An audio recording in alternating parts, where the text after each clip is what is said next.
Hey, everybody, there's a phone here that has Bad Religion on it, the band that's been left. Whose is this? Anybody recognize this phone? No? All right, well, we'll have it back here at the desk.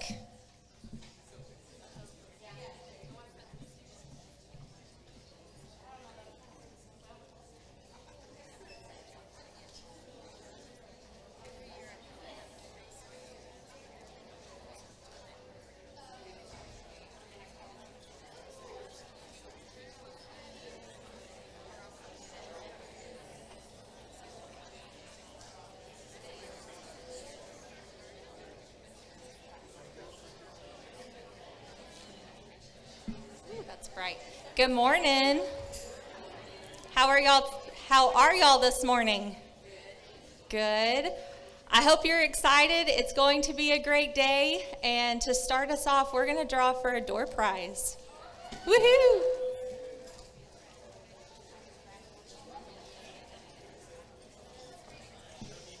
All right. The first lucky person today is 7425.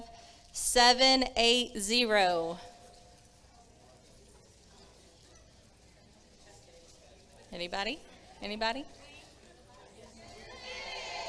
Yeah.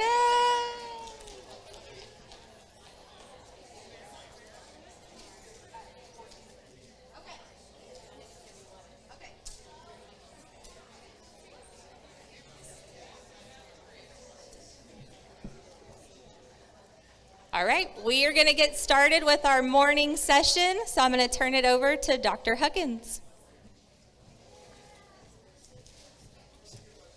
Thank you. Thank you for the one applause. Thank you.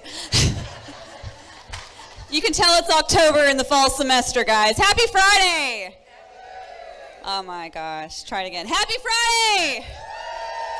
Thank you. We are so excited to be your entertainment for the morning. We've got the Cardinal Singers to give you a sneak peek preview of our fall concert performance coming up next month. We are also going to have the TVCC Cardettes coming right after them. So we're really excited to be with you guys today. The Cardinal Singers are going to go ahead and file on. They're going to be performing September by Earth, Wind, Fire. We hope you enjoy.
So no sun, which is great.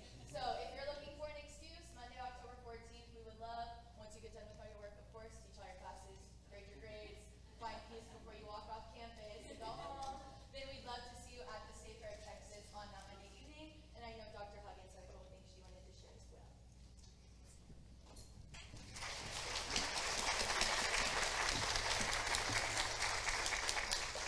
So for the fall semester, Cardinal Singers have two upcoming performances. We're taking a little bit different approach this year to the purpose of our concert season in the fall. Cardinal Singers are taking a more mission-minded approach, a more community-focused approach. So November 4th is our fall-themed concert. We're doing it in combination with the jazz band, who will be accompanying us on multiple jazz numbers that are very fall-themed, very October-themed.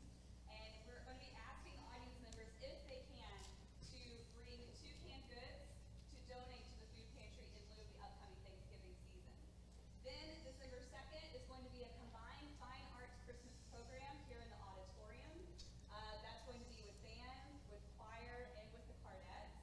The art department is also helping us develop some ornaments to raise funds for Toys for Tots at that December 2nd Christmas program as well. So we're really excited about what we have coming up. Thank you so much to the Cardinal Singers for showing up today, and I know a lot of them have practice, so thank you.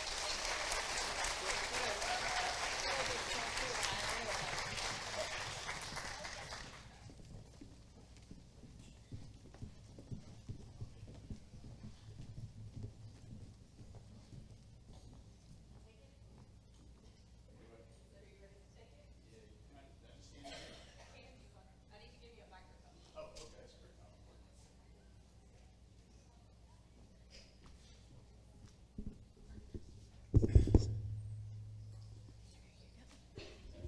Good morning, everyone.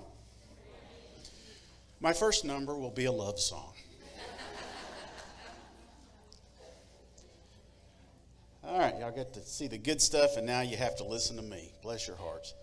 I will make an announcement real quick. We're doing some parking lot painting, so you may get a call at some point to move your vehicle. I think we've pretty much got it all figured out and got everybody moved. But if you do get that call, even if it's during my incredible session that we're fixing to have, please get up and go move your car, okay? And then come back and I can start over if I need to. All right. So what I did, and if you don't know me, there are some new people here. I'm Heath Carricker. I'm the police chief here at Trinity Valley. And I will be drinking as I'm talking because I've got kind of a frog in my throat. It is non-alcoholics. I'm not Ron White or anything, so. All right, so what I did was I sent out an email to the campus and I said, send me your comments, questions, concerns, and I wanted to build this Learning Day session around those because every time that I give a presentation, it's usually focused on one or two things, and I thought, there's probably a plethora of things out there that don't get addressed and there's questions, and so you guys did not disappoint. I got an awful lot of feedback, which is good. Don't take me wrong. There was really some good advice in there for me. I think somebody said maybe you should try a salad every once in a while. I took that to heart. All right. But there was a lot of things in there that were very helpful to me. There were things that I wasn't aware of, that I was made aware of, some good questions. So what I did was I took all the stuff that was in there and I broke it down into categories because all said and done, all of them fit in one of these categories. I'm going to go through those, okay? And at the end, if you want to ask some questions and we have a few minutes, you can. And maybe we can get everybody's questions answered. If I don't have that answer, I will get back to you, okay? Or I will send you in the right direction to get the answer that you need. So let's start with this. The first thing that came up was communication and notification, all right? Everybody should sign up for the TVCC alerts, and she's got our web page pulled up. That's after the EDU, it's /police. You don't have to put the ID equals 199, but just /police. When you get to the bottom of that page, you'll see sign up for TVCC alert, and you need to do that. And you need to encourage your students to do it also, because that's going to be our main means of communication should an emergency arise. So the question came in, it said, I'm signed up for alerts. I didn't get an alert the last time one went out. So now I've learned that once you sign up, it's only good for 2 years. So if you signed up over 2 years ago, it expires you out. So go back and check, because you may be expired out, and there was a lot that were. All right.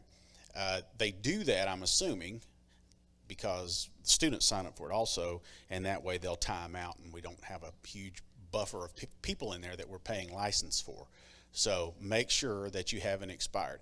And looking at the numbers, I'm sure a lot of people have, because there was only like 1,400 active users in there. So I know everybody, including the students, are not into it. All right. The next thing I was going to mention, people were talking about when something happens, you know, how does the communication flow? How does it go from the incident out to the end user or the person sitting at their desk learning this information? So it flows from whoever is on scene. We call that person the incident commander. It will flow from them. It will generally flow through our marketing and information folks, and then they put those messages out. And we do it specifically that way so we make sure that you're getting the best information. We don't want to get our information from Facebook, somebody that's not, bless your heart, somebody that's not in the chain and actually knows what they're talking about. So the best information you can get comes from our marketing folks. It comes through Omni Alert, which is our text alert system. It also comes through our official emails and our official webpage and our official Facebook. Okay? And we're always refining the process as we go along. And we'll probably do, or I know we will, we'll do a tabletop before the year's over, and we're going to work specifically on communication. The next thing that I was asked about was, you know, what do we do? What are our district-wide responses and responsibilities for faculty and staff?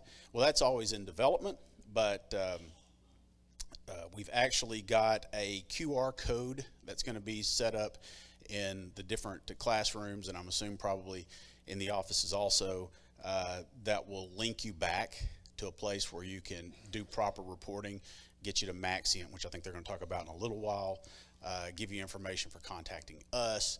We're also in the process of creating some printed media that will go into the classrooms for you guys, so it'll help you out. Also go in the offices, sort of what to do if type situations.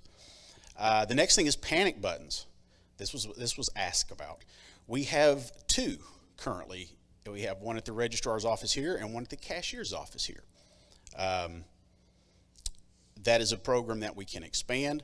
We just have to go through, and really we need to figure out the best way to apply those things as far as who would get them, who wouldn't. One of the ideas that we had, and we're working with IT now, working with Eric Hood, is he's researching to see if we can actually put a panic button on Teams, which I think would be good. That way everyone would have one at their desk, or if you're at your computer in the classroom or whatever, you'd have an option. That way you don't have to pick up the phone and call. So that's one of the things that they're looking at. This one was a big one, lighting on campus. And so they said that there was a lot of lights out on campus. It was dark on campus. We did a lighting survey, and guess what? It's dark on campus. There's a lot of lights out on campus. So we did that. All those have been turned into building services. I expect those to begin to get fixed. It's really good that that's the issue, because it's a lot easier to fix an existing light than try to put in a new light. So I'm hoping that that's going to be a big plus for us. Reports and concerns. What do I report? When do I report to the police department? Well, one of the things came up is sometimes strange people come into our building. It's a community college. You guys have strange people in your building, right? But what do I do if somebody comes in that looks like maybe, you know, they're trouble? Well, contact us. When do you contact us? Anytime you feel uncomfortable, anytime that there's a problem, contact us, all right? If you find something that's left unattended and it's been there for a long time, contact us. We'll come get it. You know, we'll make sure there's nothing that doesn't belong in there. Crazy story I'll tell you from another college I was at. We got a call one time because somebody left a backpack. They said it'd sit there for like 4 days. We finally called you guys. We went there, and there was a pistol in it. So it's okay. You should call us, you know.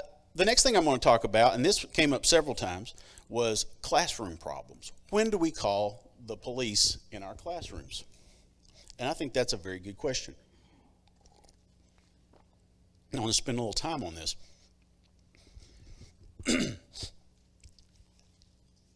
We work in a place where we've been conditioned to believe that somebody's going to come in and shoot it up. Right? People ask me all the time, have you had any incidents where people have come in there with guns and you've had to take them down?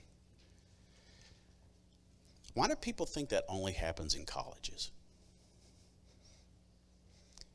The truth of the matter is, the actual probability of something happening like that is very, very low.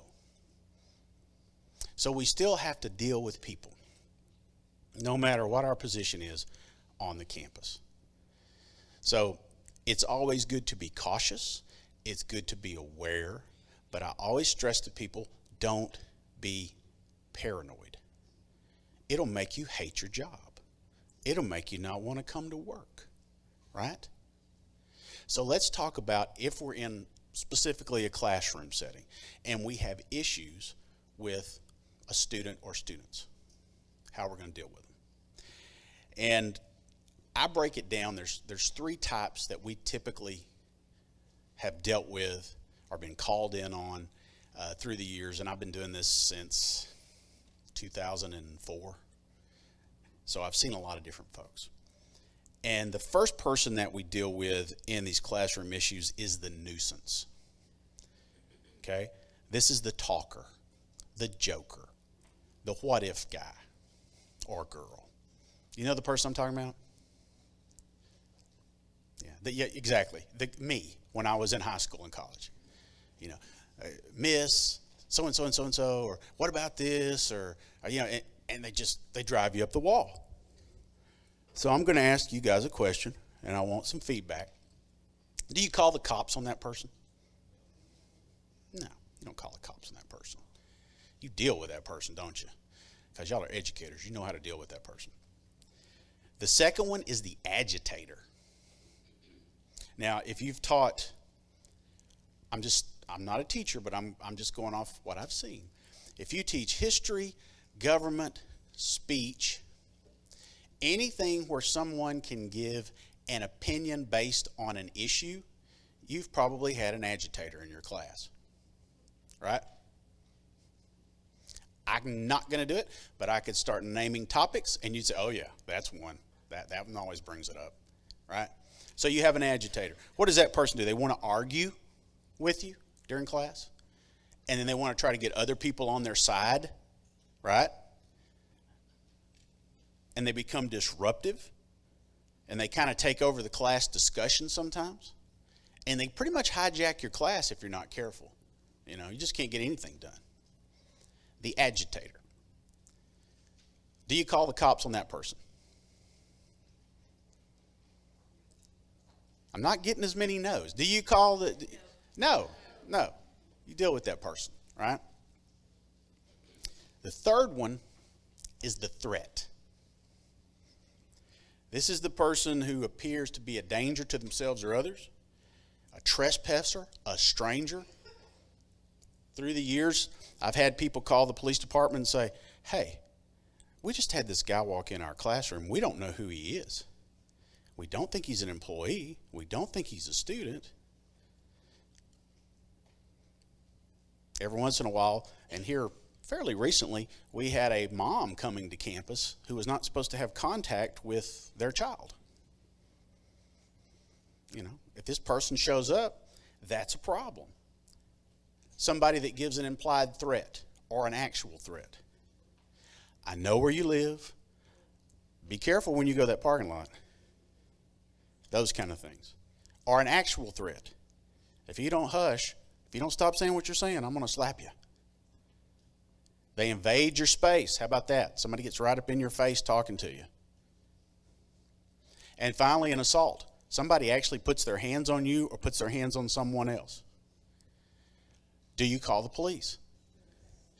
Absolutely, you call the police. And we're going to come over there and take care of that situation. Because no one expects you to be in any danger. No one expects you to place yourself in such a situation that you're going to go home with a bruise, a scratch, anything. That's our job. That's what we do, and we do it quickly. And if you've had to deal with us before, you know that we don't mess around. We'll take care of those problems. The big question is many times, when do I make that call? When do I make the determination that I don't just have a nuisance or an agitator, but I really have a threat? Well, I can't answer that question for you. You should know that internally. But the minute that you hit that threshold, you need to be getting assistance. I mean, at that very minute. Don't put yourself in any kind of trouble. And it usually starts with some of the lesser things that we talked about in threat, the invasion of personal space, the allusion to the fact that they're irritated with you specifically, and that you're the problem, and that they want to fix you. Now, how do you handle that? Well, there's different ways to handle it. Is there anything wrong with calling a king's ex? We're going to pause. Is there anything wrong with that? Mm-mm. If you're in a situation that is really uncomfortable, call a timeout. If you have to, step out of the room. Make a space for yourself where you feel comfortable. You can ask that person to leave. If they choose not to leave, now they've entered the realm of being a trespasser. We will be more than happy to come and show them to their car or the Henderson County Jail, whichever one comes first. All right? Let me just stop right here and ask any specific questions on this, because this does come up quite a bit, and I get asked this a lot. Does anybody have any specific questions about? Yeah, go ahead.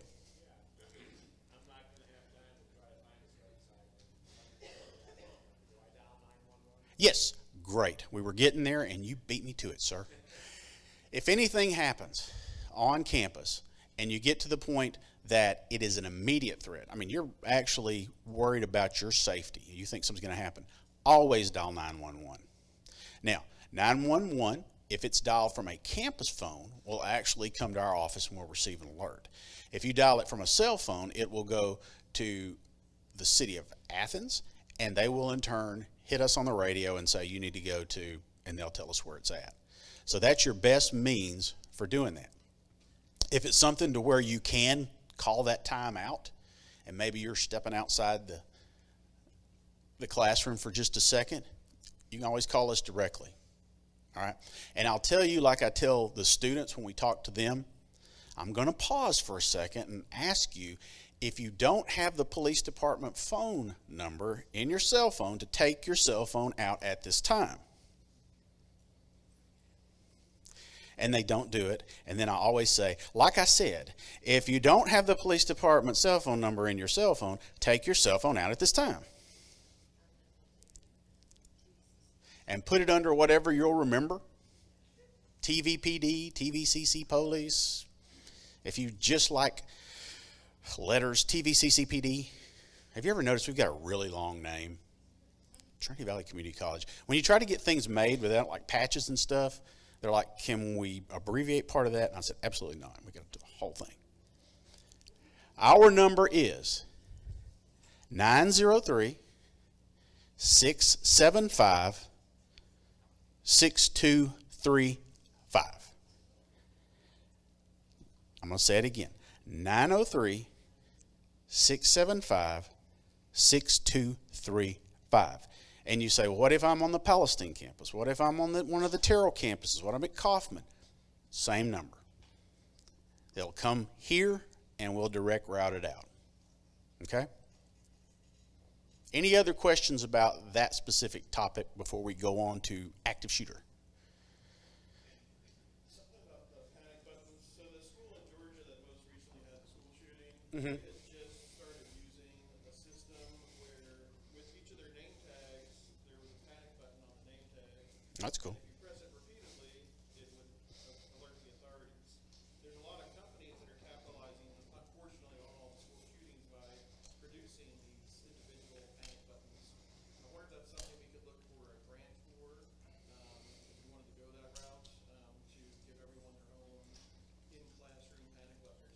That's great. I mean, if we had access to that grant money, that would be fine.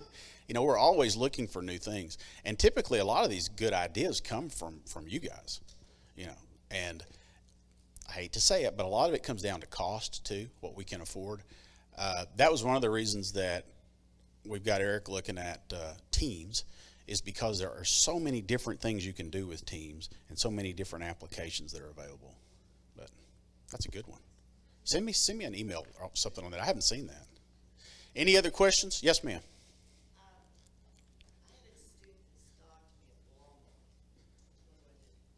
That's a good question. So what happens when the issue with a student leaves here and goes out into the city, the county, or whatever? Well, students, if they misbehave out away from the campus, we can still hold them in or make them responsible for that.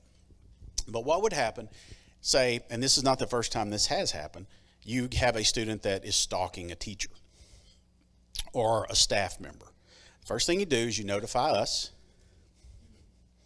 We'll get the information together. We'll contact the city. If you live in the city, we'll contact the county. If you live in the county, that student will be brought in. He will be interviewed, maybe interrogated. Just depends on what he's doing, right? And we'll work with our folks here on campus to try to get a resolution, and we'll also keep the city apprised of what's going on. Let them know who it is, where we stand, everything we can let them know without getting in trouble with FERPA or anything like that. But when it comes to public safety, we're not just going to bottle something up. That's the thing you got to understand. We're not trying to cover up things that happen on our campus. We're trying to solve things that happen on our campus. So we'll work with any agency that you can imagine to try to get you safe. Okay? Yes, ma'am.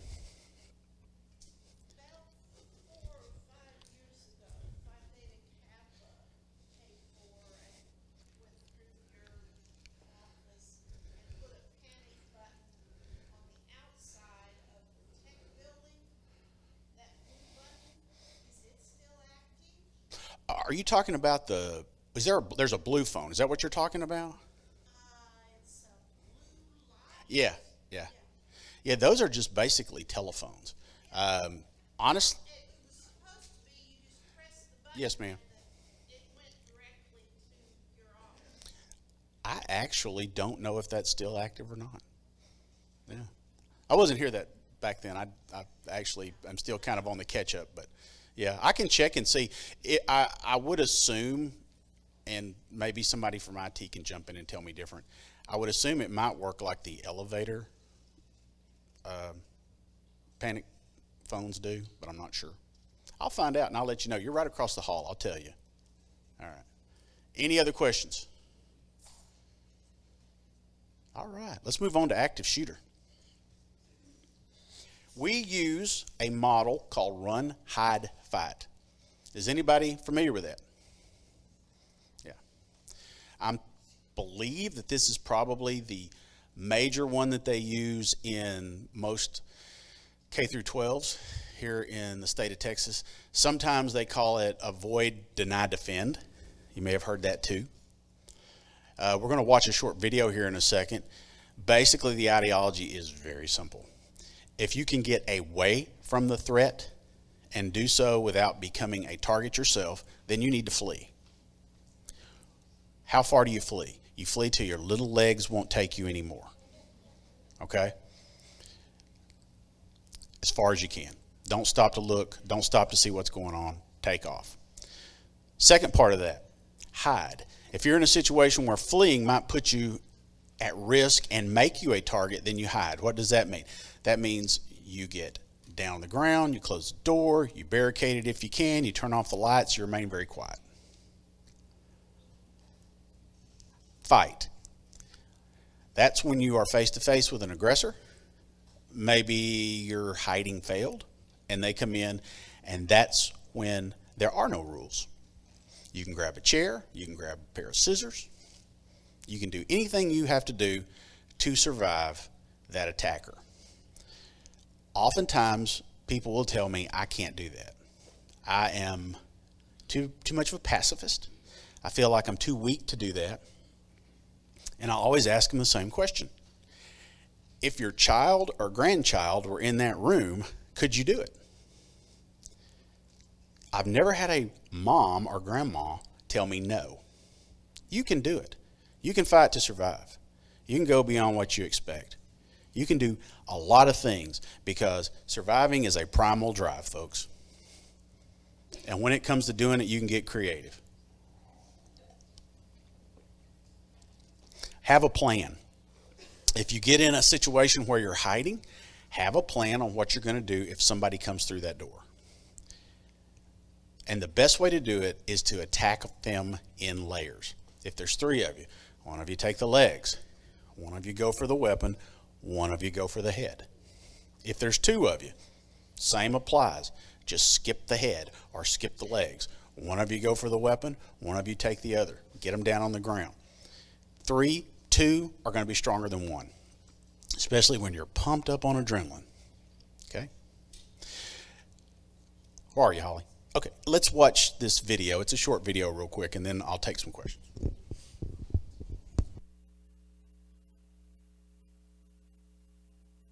We have an active shooter. Stand by for further information.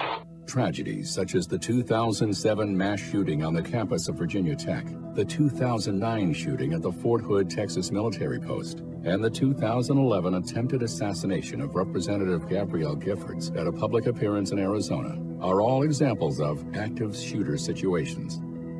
An active shooter is an individual actively engaged in killing or attempting to kill people inside an occupied structure or outside in a populated area. In most cases, there is no pattern or method to their selection of victims. Active shooter situations are unpredictable and evolve quickly.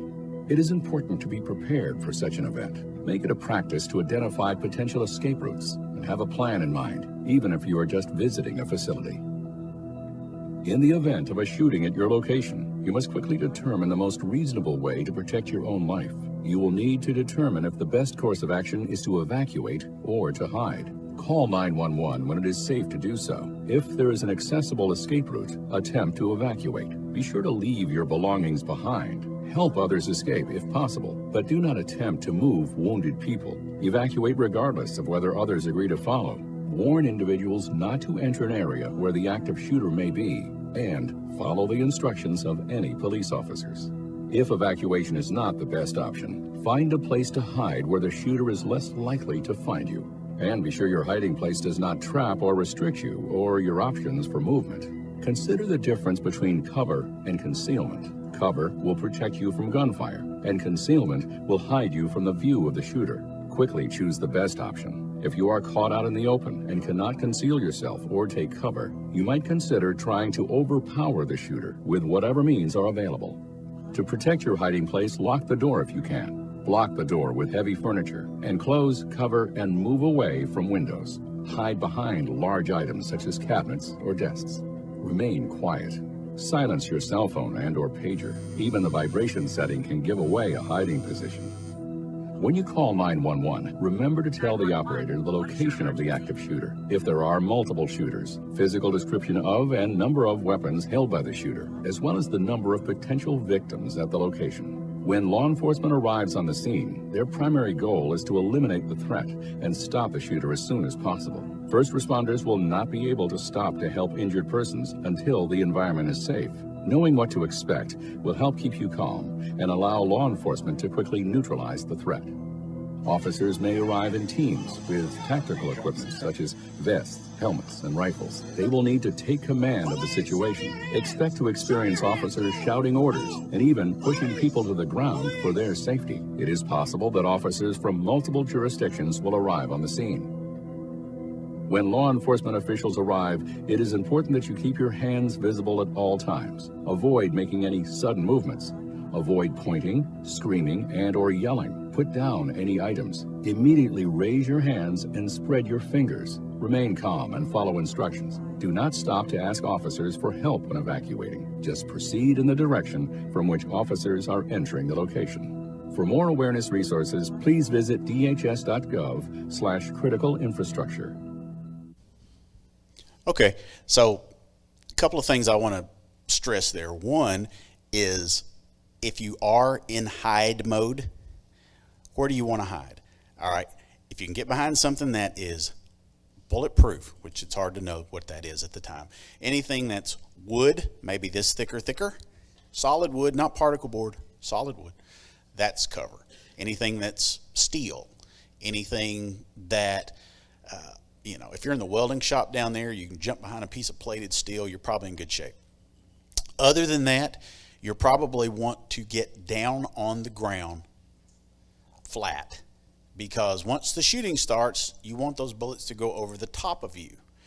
And you don't want to get hit by friendly fire either. That's the police officers coming in. So you'd want to get down on the ground. You want to get as close to the exterior wall as you can. And when I say exterior, I mean exterior to the hallway. All right? That way, if they do come in, you're ready to jump up and go after them. And it also, as bullets tend to come and then go downward, if they're firing in the hallway, they're going to tend to go over the top of you. So close to the ground, next to the hallway, or next to wherever you think the shooting is going to take place. I know that sounds counterintuitive, but that's actually the best thing to do. The other thing is, when you are exiting the building, when you meet law enforcement, they do not know who you are. Hands up. Fingers separated. Take direction. They're probably not going to be pleasant. They're probably going to put you on the ground, kind of give you a quick one, and then go on. In Texas, you can conceal carry on a campus as long as you have a license. Okay? It's a good thing and it's a bad thing. Because if I enter into a hallway and I see a person with a handgun drawn, and I've been told there's an active shooter and there are people on the ground, what am I going to think about that person standing there with that handgun? Yeah. I'm going to think that's the shooter. It's hard to give advice on this because there are so many variables that can happen. But I will tell you this. If you are concealed carry and first time you see a law enforcement officer, you put that thing on the ground. If you have it out, you tell them, I'm concealed carry, I'm not the shooter, and you splay yourself out on the ground. That'll keep you most likely from getting shot. Okay? If you try to play hero and jump in with the assault team that's coming in, there's a good possibility you'll have a closed casket funeral. To carry a weapon concealed is for your protection. Okay? Now, I have to flip the script, because there's many times that folks that are concealed carry have stopped the threat. You have to figure out what your own safety and the safety of others, how you're going to balance that. And I can't give you that answer. Just be aware that if you choose to do that, you're responsible for any shot you take. Anywhere that bullet goes, you're responsible for that bullet, not the school, not anybody else, just you. Secondly, you're responsible for your own safety. If you have your gun out, you don't comply with law enforcement, you don't pay attention, you could have a really bad outcome. And that's something that in Texas and just a few other states is an issue that we have to deal with, and we really don't have a good answer for it. Any questions on active shooter?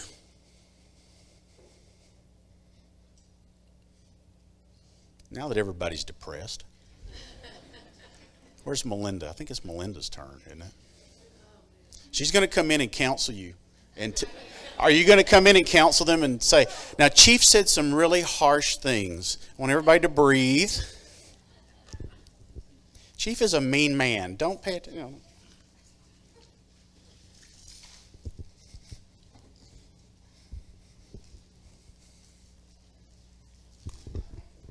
Hi, y'all.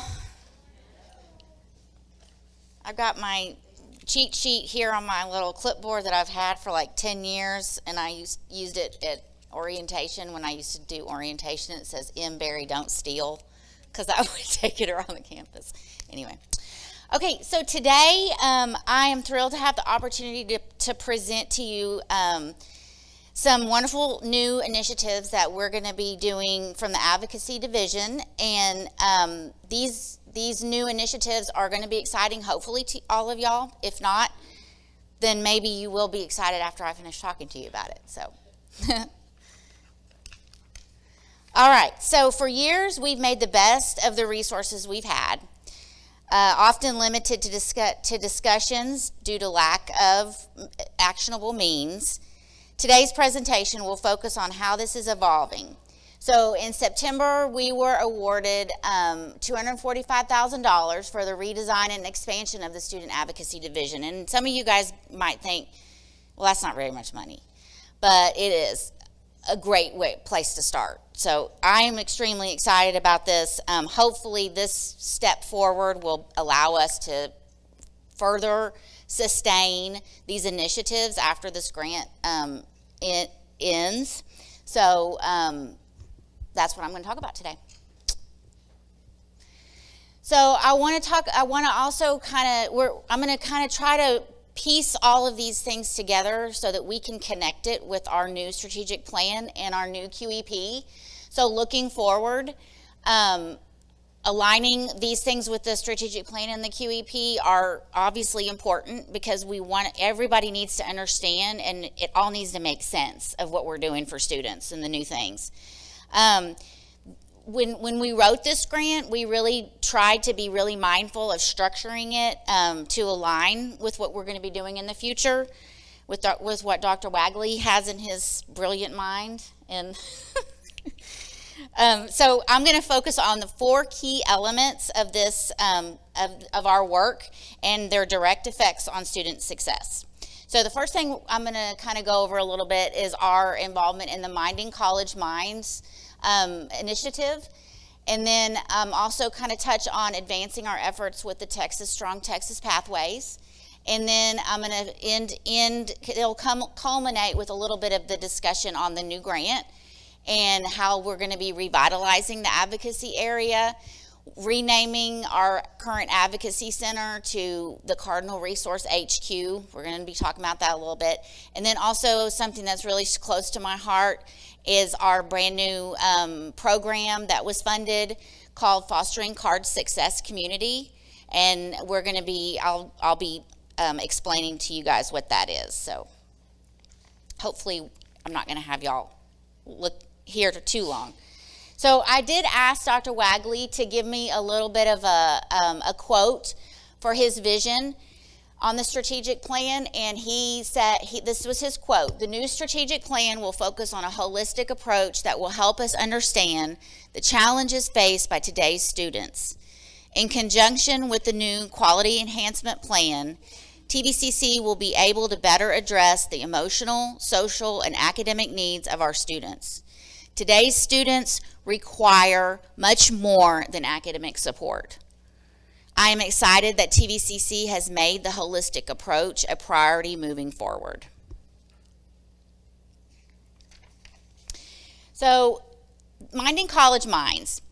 This is a groundbreaking partnership that aligns the Meadows Institute Minding College Minds framework for campus mental health with the Texas Success Center's Talent Strong Pathways strategy for post-secondary credential completion.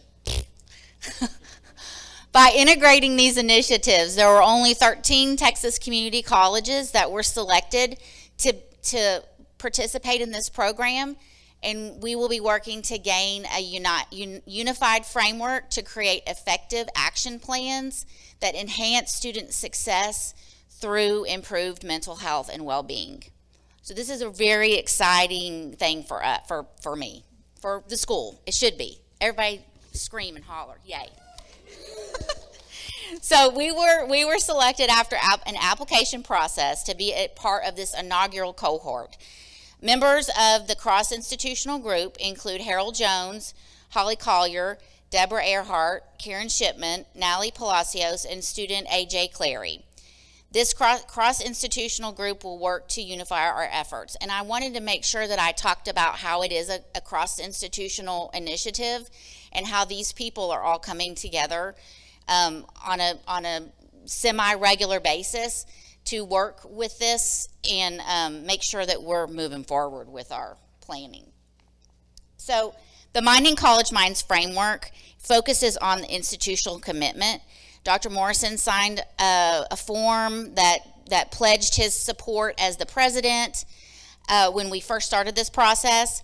So all of these things are things that we're working on with them on a regular basis. This program and this cohort's going to last through the end of May. So we're working hard to kind of come to fruition with what this framework shows. So that's kind of what we're doing with that. Okay, so the second piece of this is our Talent Strong Texas Pathways. And I know that some of you guys may know what pathways, our pathways work is. I know you've probably heard that buzzword going around. I think there was a presentation in the spring that kind of talked a little bit about what we were doing. So I want to focus on what we're doing in as far as student support. So the Pathways Initiative is a comprehensive statewide strategy to redesign the student experience through guided pathways. So it's a big deal. We have to do like a big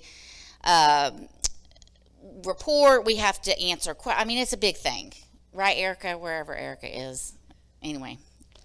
So they ask this question: how do students experience Talent Strong Pathways? The answer in their eyes and in my eyes is by attending a college that addresses the student's sense of belonging and wellness as the foundation for success. So that's how what we're doing now is going to affect our work with Pathways, because we are going to become one of those schools. Yay, yay, yay. All right, so furthering our discussion on Pathways and what it means, there's two graphics that I want to show you, and yes, there we go. So the first part is some of you guys know what Maslow's hierarchy of needs. Basically, a student can't thrive, just like a human being can't thrive, unless their basic psychological needs are met. Basic safety and psychological needs. So in order to help them move forward to that success piece of that triangle, we're going to focus more on the belonging and wellness and how we're going to get there. So the belonging and wellness practices are aligned right there. Strategies are in place at the college to promote each student's sense of belonging.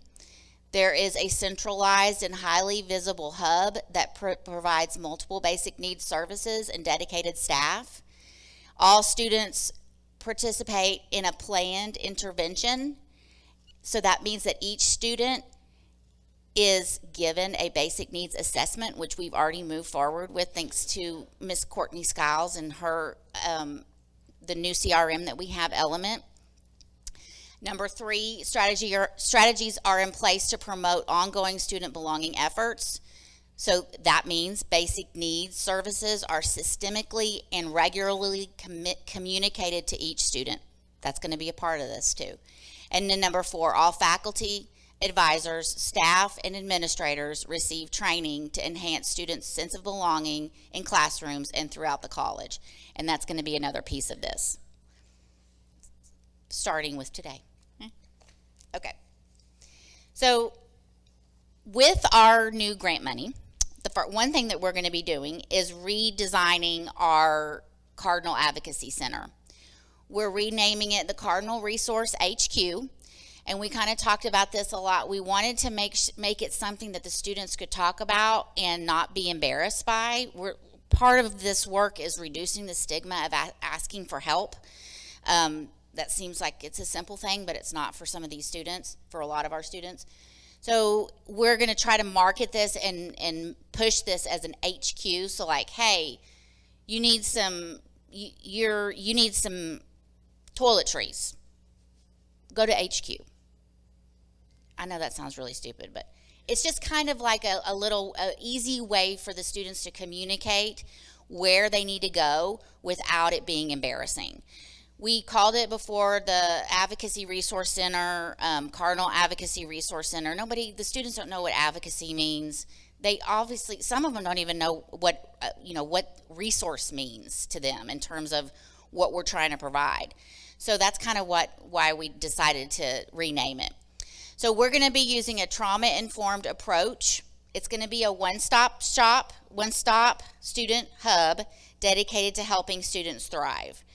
From food and housing assistance to wellness resources, we're here to ensure every Cardinal has what they need to succeed inside and outside of the classroom. Y'all can tell that's going to be our little thingy. So anyway, we will be able to hire a brand new full-time staff member that's going to be overseeing this initiative and this redesign, and so that particular person is going to be trained in the trauma-informed approach. And basically all that means is that we're paying attention to where our students are coming from. Okay, when I say trauma-informed, I mean like this person is going to understand that John Doe and Jane Doe are going to have a completely different experience. One might have been abused in their childhood. One might have been living on the streets with gun violence everywhere. So these are the kinds of things that we are going to this particular person is going to be trained on. This new HQ will serve as the primary resource for students. It's going to be situated in the same area that the Advocacy Center is right now. And we're going to be redoing it, painting it. We hope to, kind of redesign it to where the students will feel like right now it is a welcoming environment, but we have money now to put towards that, whereas we have it now. So today's student, I know that I've presented things before in the past, learning days and mini sessions, breakout sessions, whatever you want to call it, about supporting the holistic student and what our students look like. So this data comes out of a brand new survey that was done by the Hope Center for Student Basic Needs, and it was a nationwide survey.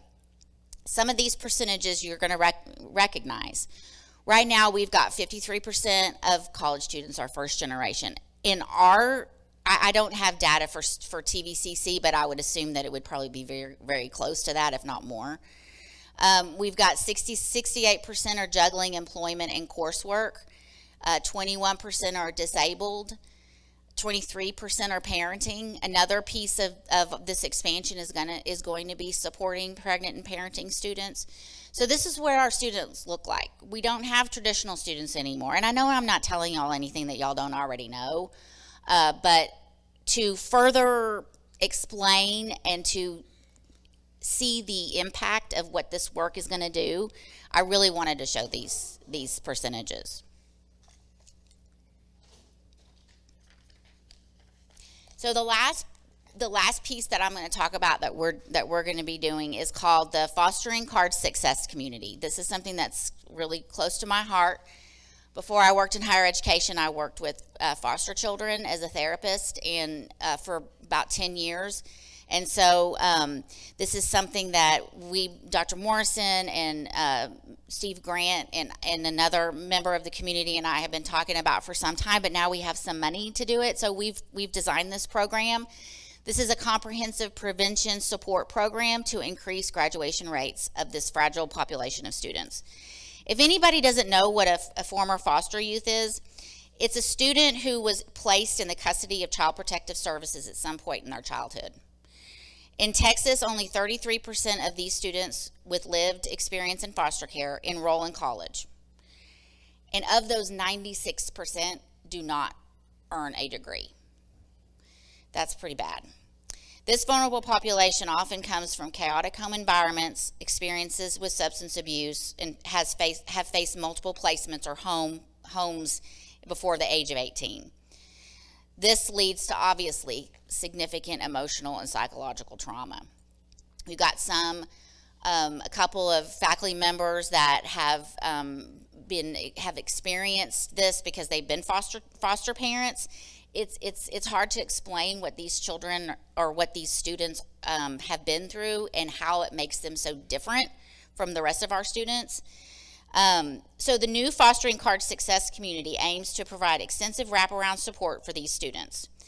This community will offer access to life skills training, one-on-one counseling, assistance with navigating their college benefits, because they do have a lot of college benefits, and then the crucial peer support that's so important for supporting these students. So I'm really excited about this. We're going to start with this really, really small cohort. They're going to be offered scholarships to participate in this community, so they'll have an incentive. So hopefully in a couple of years when the grant's finished, I can have some good data to show y'all, because I think it's going to be very successful. So you might want to know, how long is this going to take to start affecting students? So we're going to receive the funds from the coordinating board, which should happen any day now. We've already started working on redesigning the physical space of the Advocacy Center, hiring the new student advocacy coordinator and the part-time student advocacy assistant. That's another thing. We will be able to have the Cardinal Resource HQ open on the weekends and at night now, because we know all students don't have the ability to come and get what they need and their support between the hours of 8 and 4:30. So we're gonna be able to do that. That's really a really exciting thing. So the full implementation of this will be spring 2025. That's how we wrote the grant. So we would give ourselves some time to get everything set. And then throughout the 2 years that we have the money, we're going to be constantly assessing and making sure that what we're doing is working.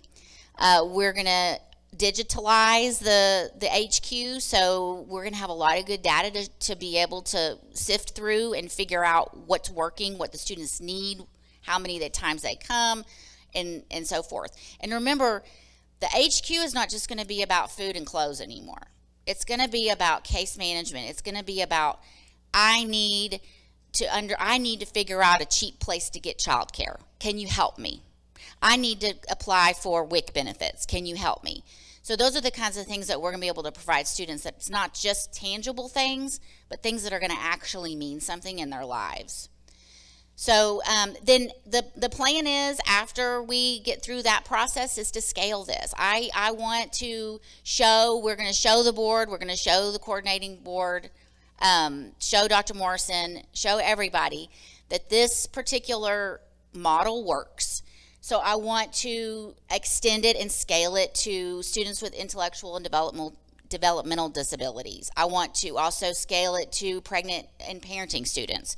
So having the same kind of programming that we're going to be using with foster care, to scale it to other underserved populations. Okay. So in summary, by fostering trusting relationships with students, we can better support their needs outside the classroom, improve graduation rates by addressing their challenges, and inspire those who doubt their potential for a college degree. And with that, I'm going to pass the microphone over to Miss Valerie Holmes, who is going to give us a little story to kind of succinctly help us understand how important this is. Yeah, you can. Thank you. I'm Valerie Holmes, and I teach cosmetology on the Palestine campus. I have the absolute pleasure of doing that. Dr. Morrison came over about 2 weeks ago to do a podcast, and the students ended up in the podcast, and Dr. Morrison asked them, why did they choose Trinity Valley? And a lot of them said affordability, it's close to my house.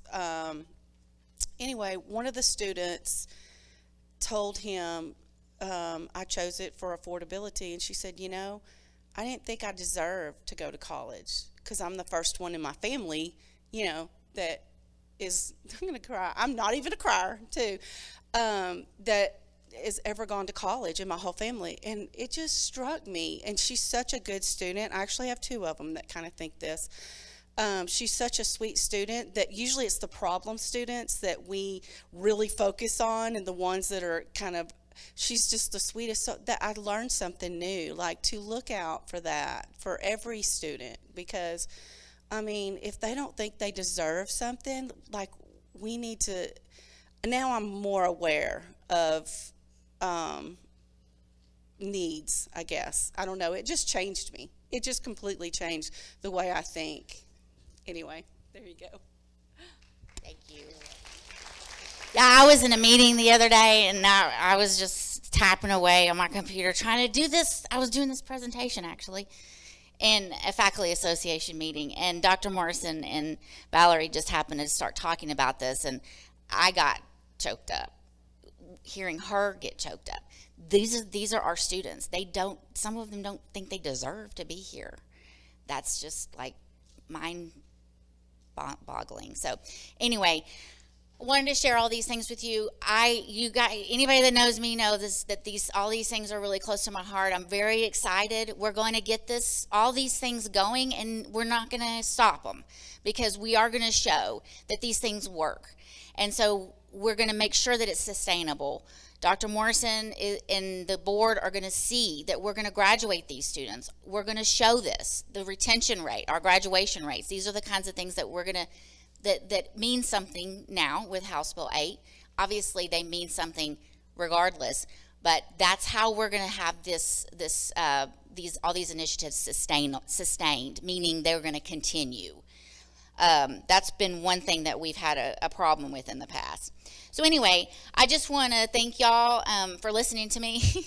And I also want to give a special thanks out to Audrey Hawkins and Amber Howard for helping with the first grant that we got, which did help give us a lot of insight into what we did right and what we did wrong, and what we need to do to help make sure that these things are sustained. And then also for their work in the Advocacy Center and all the hard work that they've done, and they've put their heart and soul into helping the students over there. And then I also want to help, where's my two little ladies, Kimberly and Ariana? Okay, I'm going to get chucked up here. I also want to extend my gratitude. I'm going to read this because I wrote this particularly for them. To Kimberly Sherrill and Ariana Spoon for their steadfast support and help with the grant writing. These two are amazing. They don't come from a background like a counseling background or a social work background, or they don't have particularly one-on-one experience with students like this, but their dedication and them helping me and the hours that we put into writing this grant, it was like they're just amazing. I couldn't have done it without them, especially when it came to the spreadsheets. And Ariana knows what I'm talking about. Anyway, they're amazing. We worked really hard on getting this grant. And again, like I said, I know that this is not really that. When we got the first grant a couple years ago, my past boss said to me, well, that's really not that much money. I've gotten $1 million, $2 million grants. And so ever since he said that to me, I thought, well, maybe this really isn't something to be excited about, but that's BS. It's BS. And so I'm very proud, and I hope you guys, the one thing I know the faculty members are going to be asking yourselves right now is when can you start? You already are starting to report students that have basic needs. Continue to do that, because I'll help them as much as I can. But with this grant, we also have a big fat emergency fund for students. So I'm going to be able to help, we will be able to help students way more that have housing insecurity or that have childcare issues. I had a student come in the other day that Audrey sent over that couldn't pay her rent because she had to pay her childcare. Well, now we can help that student pay the childcare so they can pay their rent. This is what we're going to be doing. So keep on sending the reports in through Maxient or calling me or sending me emails. But you'll hopefully very, very soon we'll be able to start actually really, really focusing and helping the students. Oh, Dr. Wagley. Oh, Dr. Collier. Thank you. you. Okay, we are going to give y'all a short break. We will start back with prizes about 10:25. There's coffee and water in the foyer. The restrooms are down to your left. And then we'll start back with Dr. Wagley.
Hello. Hey. Hey, TVCC.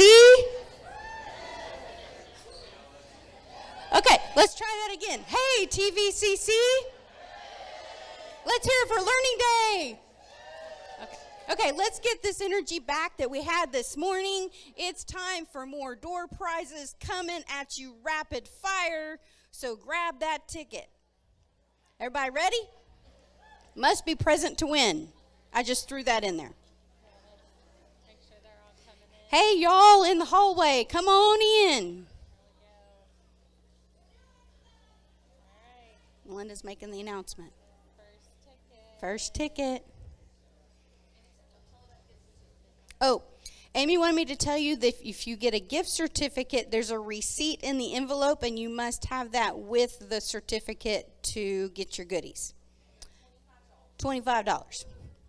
Okay, we have 5585, last four digits. 5585, yell it loud, woohoo! Next one. 5765. 5765. Anyone? Anyone? Beautiful bag. Okay.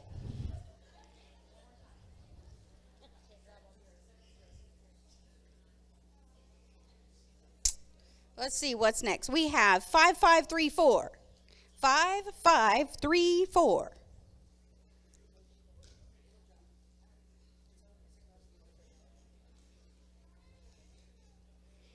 Anyone? Yeah, we got a winner. Raise your hand high.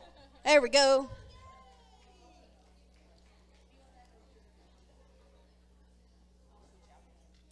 Okay, next one. We have 5797. Woo woo.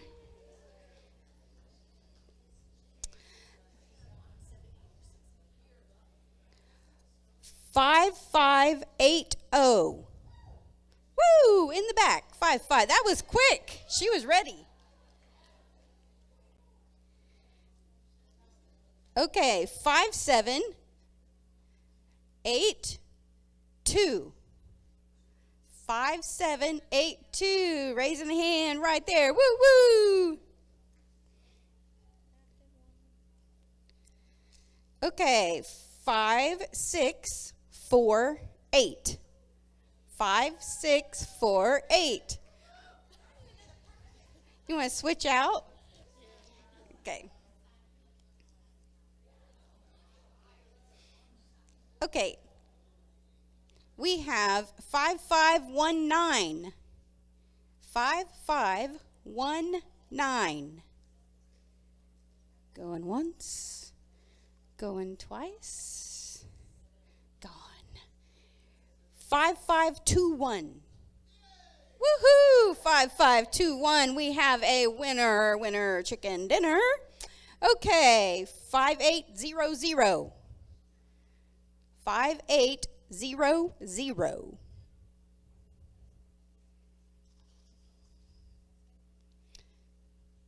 We have 5703.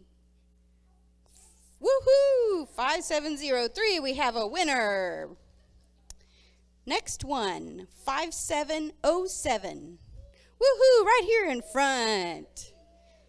Give the lady a gift certificate. Okay, we have 5567. Anyone? Anyone? 5567. 5567. Calling again. There we go.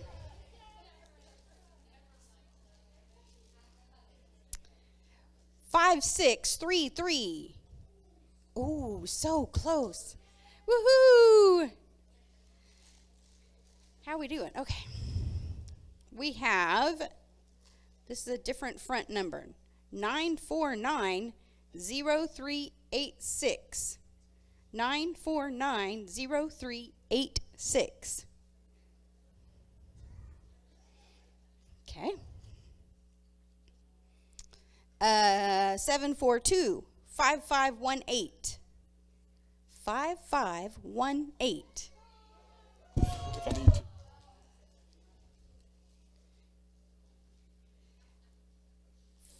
Last four digits, 5769. Everybody's quiet. 5769. 5578. 5578. 5584. 5584.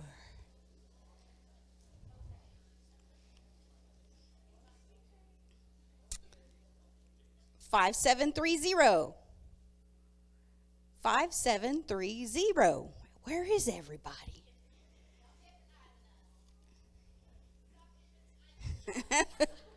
Boo, boo, boo, boo, boo, boo, boo. Okay. We have 5647. 5647.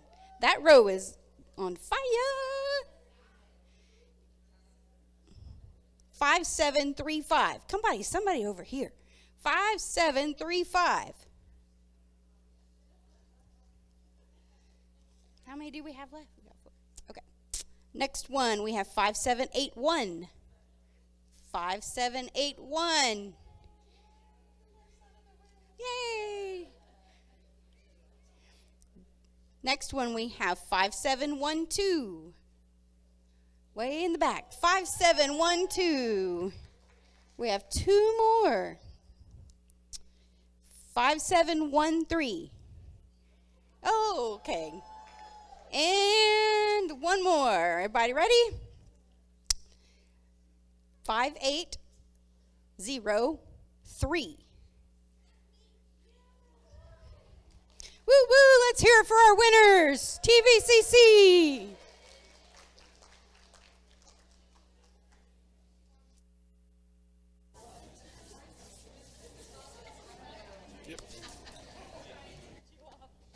All right.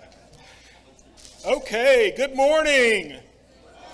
We're doing with that. I will not begin. We will sit here all day. Good morning. Okay, now maybe I'll let you go to lunch. I'm Spencer Wagley. I'm the Vice President of Instruction. I'm honored to have that title. And before I get started with the remarks I'm supposed to give today, I want to give you some updates from the instructional area. Just some housekeeping things so that you'll be aware. But first, before today, how many of you knew the hand motions to the school song? Okay, that's a good, my data analyst part says we had about 5%. That's awesome. What did we learn with our learning of the hand motions today? Does anybody know? I learned to watch the Cardettes because I don't have any idea what I'm supposed to be doing. So, just an update, we have a new program. We've submitted to the state our Bachelor of Science in Education. Yeah.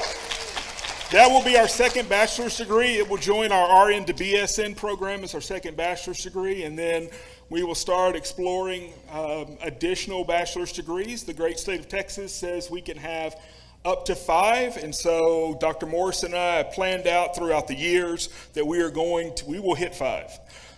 We want our 5. We will have our 5. So that's what we'll be working on. Robert Britton did an excellent job. He is revamping computer science programs, and I'll be working with him. There is some stuff that we will need to submit to the commission, SAC-COC, to get approval for those changes because they go over 25%, but we will be getting those done, and hopefully those will go into effect fall 25. We're looking at the things that we're doing today, and the things I'm going to talk to you about today directly impact not only accreditation, but they directly impact our strategic plan as we decide moving forward, what our pathway is. Melinda did a great job of kind of laying a foundation for us. This is where we're headed. We're headed towards this, educating the whole student. Okay, that is what we're focused on, and that's what we are working on into the future. We recognize that the needs of the students are different than they were years ago, and so we have to adapt with that. As some of you know, we signed an MOU with UT Tyler School of Pharmacy. And in that MOU, it spells out classes that they will take with us. And then they have saved us 5 seats in that program if our students meet the admissions requirements. We are working on another MOU with UT Tyler. It would be a concurrent MOU where our students would get their associate's degree through us, but each semester they would take, of the 4 semesters, long semesters that they're with us, they would take 1 class a semester with UT Tyler. It could be taken face-to-face or it could be taken online.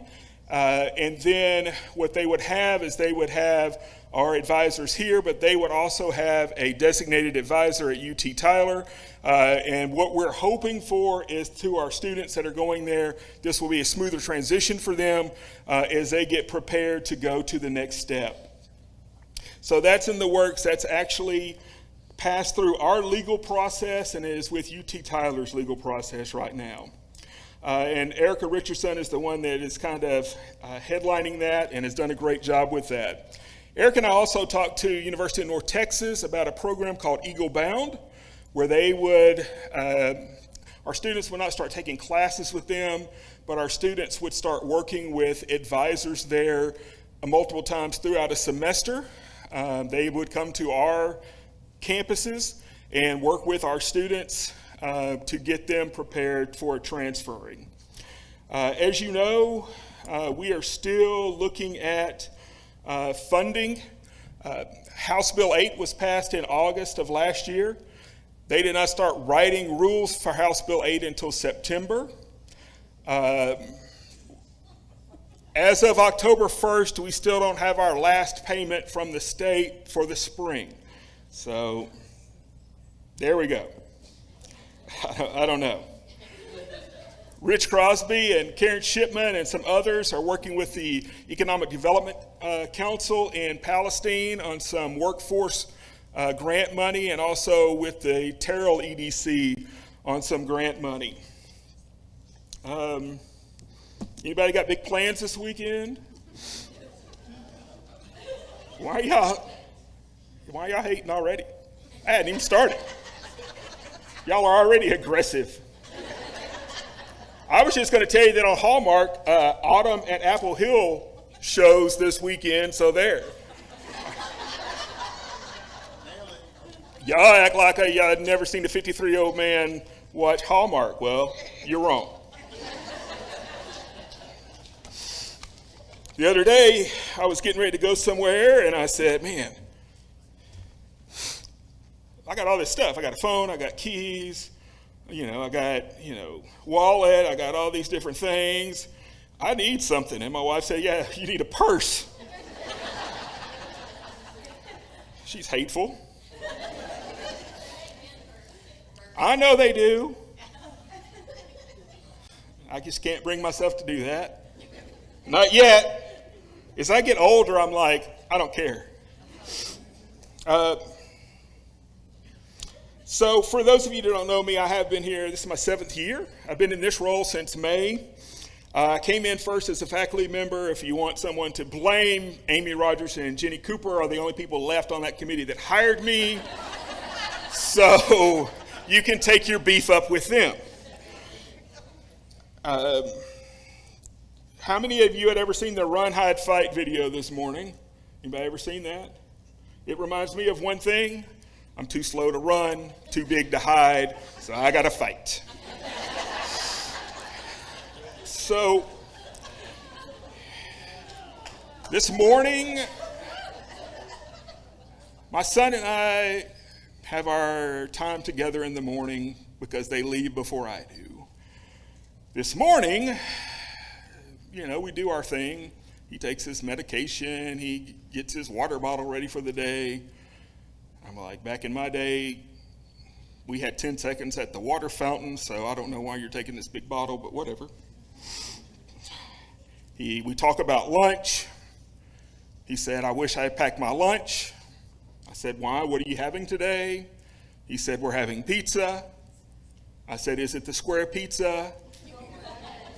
He said, yes. I said, what's wrong with it? He said, it's gross. I said, get out of my house. I will not put up with that misbehavior and that insubordination. What is wrong with these kids? Where did I go wrong? I feel like I need to start over. So the good slides on my presentation this morning are thanks to Kimberly. The ones that I added in, don't blame her. All right. So this morning, I'm tasked with speaking to you about the topic of assessment. Oh, you can follow along, but I added some slides, so you really can't follow along. But you can see most of them if you want to. So, we're going to talk about assessment. I'll go back to it in a minute. And the crowd goes wild. We're going to practice that again.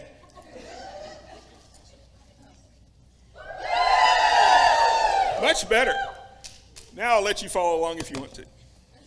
So, if we look at exciting topics that we could talk about, there's like watching the grass grow, admiring paint as it dries, attending a junior high sporting event when your child's not playing, and then there's assessment down there. So basically, I have to prove that our students are learning and that we are providing them with adequate resources, okay? That's something that I'm excited to do. Again, I really enjoy being a hype man for TVCC. I think that one of our skills as an institution, because I've been through it twice, but I've also been through it in other ways. But we've had two SAC COC visits in my time that I have overseen, and we knocked that out of the park. Who we are shines through, okay? What we have to do is make sure that they're able to see who we are through the data and paint a picture for them that says, this is who TVCC is. And that's when they will go, wow, where's Athens? Because we need to go there. All right? Oh, man, y'all missed it again. Be like my mom at 1-act play practice. We're just going to start this show over until you can get it right. Thank you. All right. So, we do have a lot of standards. I have to talk about graduation. I have to talk about retention. I have to talk about completion. We're all going to have to start talking about where our students get employed, if they get employed, and if they go to a four-year school, because that information is just readily available, right? How do we do this? We use various methods, okay? If we look at something like fishing, if all you did was catch fish, it'd be called catching and not fishing. But you have to use different methods there, right? Use a rod and reel. You can use a cane pole. You can run a trot line. Yeah, you can use a net. Some people may even use, in the great words of Jimmy J.J. Walker, dynamite. And they went to prison. I'm not sure you would be the toughest person on the cell block when they're like, what are you in for? Armed robbery. What about you? Attempted murder. And you? Just out dynamite fishing? That really is a thing. I remember some people that did go to prison in Tatum when I was a child. So we have to have various methods in order to do this. Now, my dad, he loved to fish. Like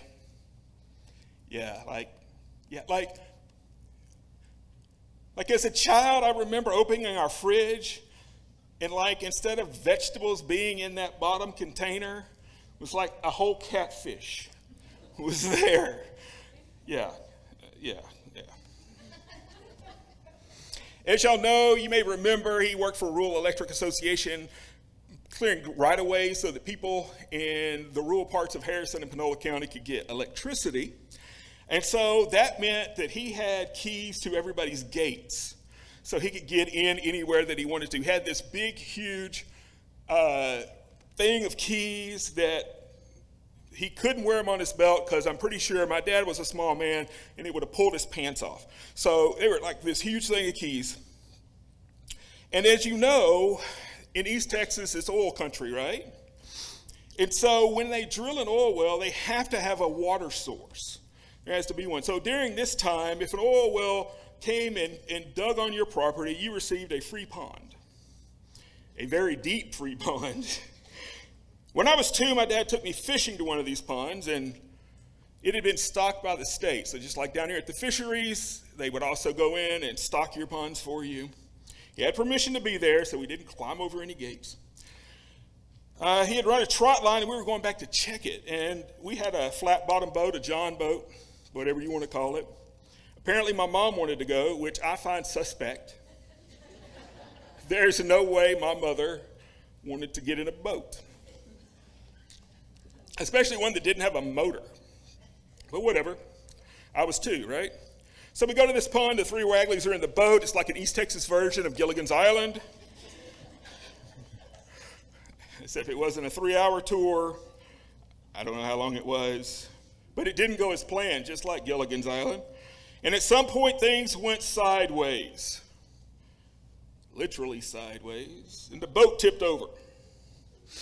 Now, as a little boy, my hair was really, really blonde. And as I'm sinking into the dark abyss, my dad sees my blonde hair and snatches me up by the hair of my head. I envision him holding me up like a prize catfish like this. You know, and like they're going to put me up at the local marina on the wall of big fish that have been caught. I wish its story just ended with like, hey, Dad saved my life. But in a boat in the middle of a pond in the middle of East Texas, my mother brought her purse with her.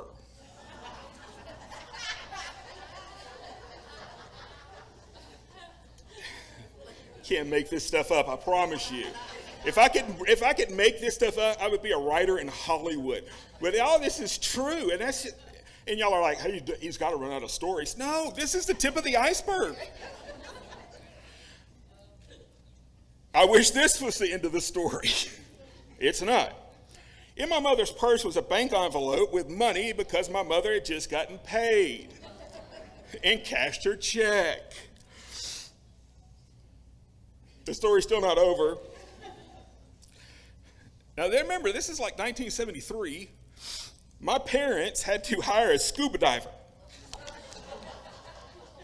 to find my mother's purse. They did find the purse. Now the story's over.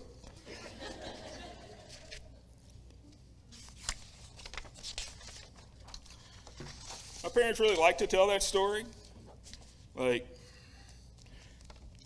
And when they would tell people that story, especially new people, you know, that never heard the story, I was always like, I could have died. To which my parents always said, but you didn't. So there's many issues within this story, right? Some things don't add up. One was a little boy in a boat without a life jacket. I'm guessing the same reason that same little boy didn't have a car seat. My mother's arm is all I needed. Anybody else have that? Yes. You know, you're rolling down the highway and, you know, a car that weighs more than your house. And like, yeah, but that magical arm comes over. So why, you know, 70s were magical. We've already discussed that on previous occasions. So if you want to argue with me, I will meet you at the clock tower. Why did my mother have a purse in the boat? I have no idea. Maybe she needed to freshen her makeup because maybe she was afraid that our car was going to get broken into because there were going to be robbers that were going to follow us down this dirt road to the end of nowhere where there's nothing around, not even any cows, and steal her money. I have no idea. The story doesn't make sense, but it's true. Okay? So assessment has to make sense. It has to be logical. Who's involved with that? All of you. You say, well, I don't teach classes. Yes, but you interact with students. So that means that you are in with them. Any contact we have with students is building those relationships and helping them to move forward in their education or in their career. That's what we do. So you're either involved directly or indirectly, but we all are there. So it has to be logical. This is why, if we're looking at logic, this is why English courses don't measure empirical and quantitative skills. But just to make Amy Rogers sweat, I could add that. Would that be okay? It would be like a train leaves Philadelphia at 2 p.m. going south to Atlanta. How much oatmeal will the little boy in seat 3C eat? I mean, yeah, I'm with you there. So when I was 4, which was after the boat incident, before I caught my toy box on fire, my parents took me to the animal shelter to let me pick out a dog. I chose a little dog that had a golden retriever in her, a little bit of hound. She was a little short dog. She was, golden colored. My parents let me name her. I named her Goldie because as a 4-year-old, my creative juices were on fire. Goldie and I did everything together. Goldie knew all my secrets. I took Goldie to my granny's house in central Louisiana, like my own version of where the red fern, I think I got a slide for that. Yeah, like my own version of where the red fern grows. Anybody read that? If y'all didn't read that, your childhood was scarred.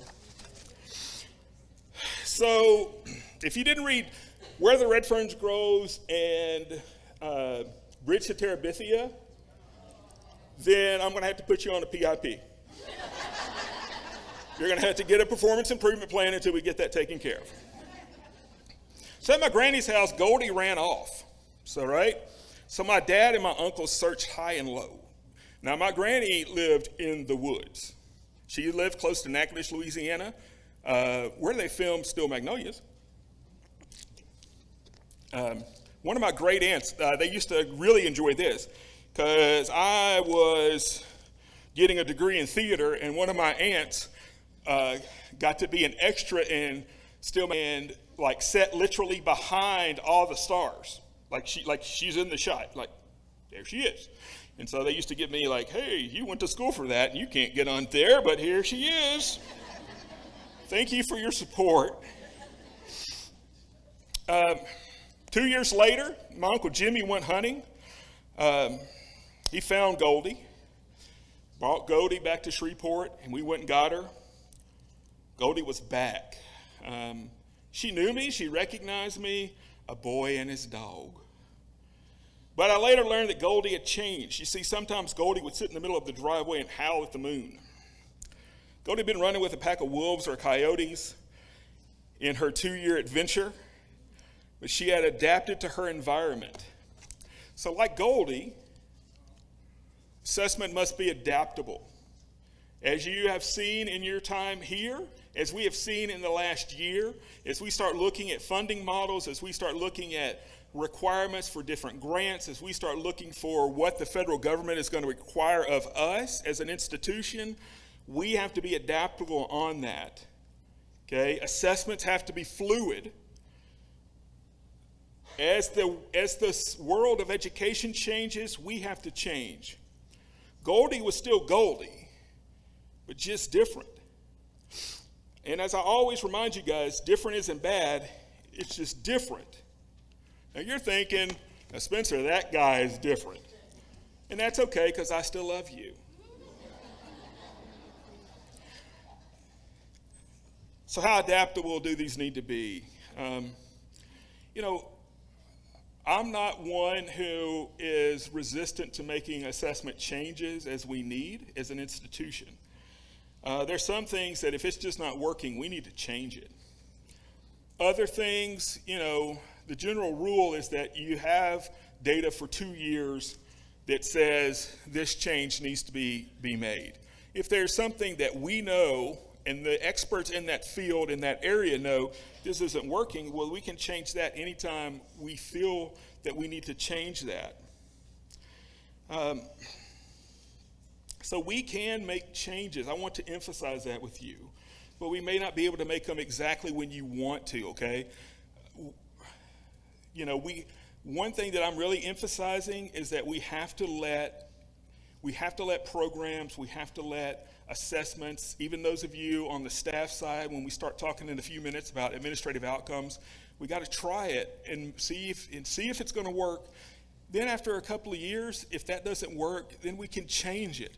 But it's not, if it's going south, all that means that I have to do is write a narrative in our explanation for our 10-year visit that says, we tried this, it didn't work, we're going to change it, okay? It's not like we're going to get in trouble.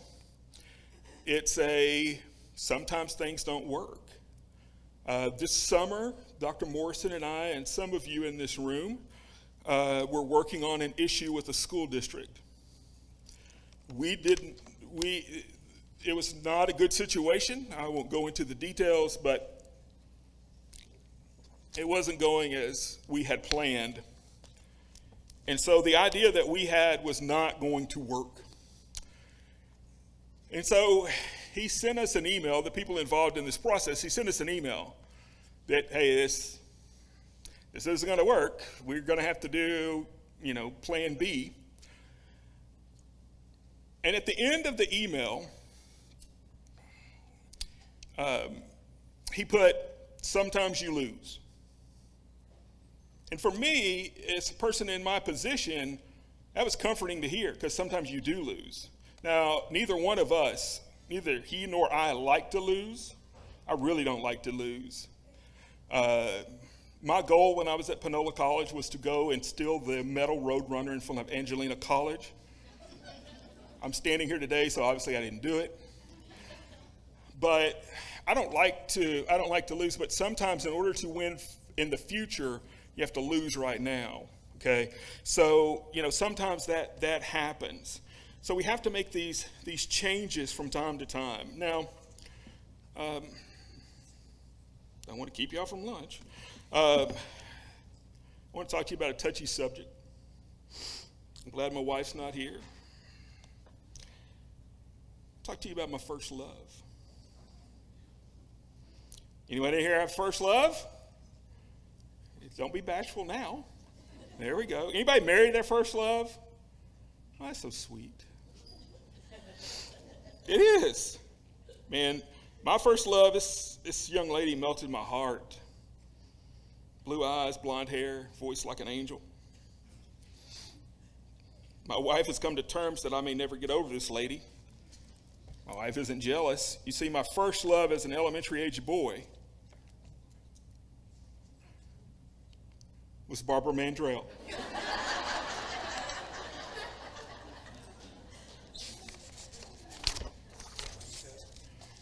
Like Barbara, I was country when country wasn't cool. And yes, in fact, she can eat crackers in my bed anytime. Did you hear that song title? Again, where were my parents? Not buying car seats or life jackets, right?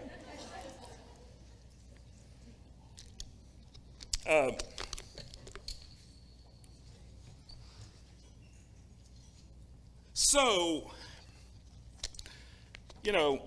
assessment has to be realistic. Oops. Well, I messed that up. Sorry, Kimberly. So it has to be realistic. Let's be honest. It would have never worked out with Barbara and I. Just the way it is, she's in Nashville, I'm in East Texan, just not going to work. But carry on the family tradition. You got a little sneak peek of that. My son got to get a dog when he was 4. His name's Copper. Copper's a little older. He's part hound dog. We have a friend that works for the Tyler SPCA, and we had told her we were looking for a dog, but not just any dog, that, we were looking for a low-maintenance dog. She called us and said, Copper is the perfect dog. So we adopted Copper, and bless him, he lived up to the hype. He really is a good dog.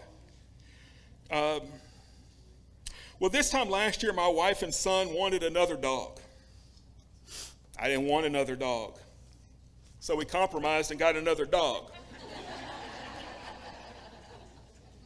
Yeah. You guys keep laughing. This is Clementine. She's actually named after Clementine Hunter, the painter from Natchitoches, Louisiana. But Clementine came into our life. A friend of ours had brought a puppy. My wife went to look and see the puppies to window shop, and we got a puppy.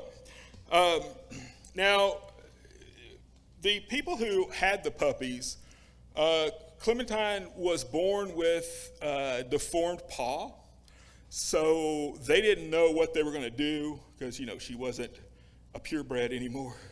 So we said we'll take her. Because give us your tired, your poor, your huddled masses. Give me your wayward dogs, wayward children, students that need a second chance. I'll help them. The limp went away and she grew out of it, bless her.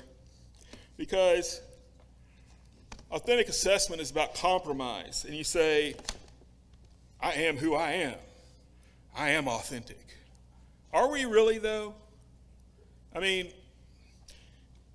we have learned throughout our life that we have to compromise on some things. And so, faculty, when you're working with your department chairs on revamping your LEAPs, and people say, well, why do we have to revamp them? What's wrong with them? Well, they haven't been touched since 2014. Okay? So we gotta see. We gotta see. And that's what we're doing. It is about this. You have to come together as a department and decide. This is not your division chair's job. Those of you working on administrative outcomes, this is not your director or your AVP's job. This is everybody's job. Because we have to say, our students are learning, and this is how we are helping them get there. We have to make sure that that we can prove that our students are doing what we say our students do. We can say that we are the best, but we have, and we are, but we have to have data that backs that up. I am the best teacher because I have several mugs over my years of teaching that say that. But I tell you what, if we walk over to the gym, I can show you plenty of proof of where we are number one for many, many years in many, many different activities. So we have proved that.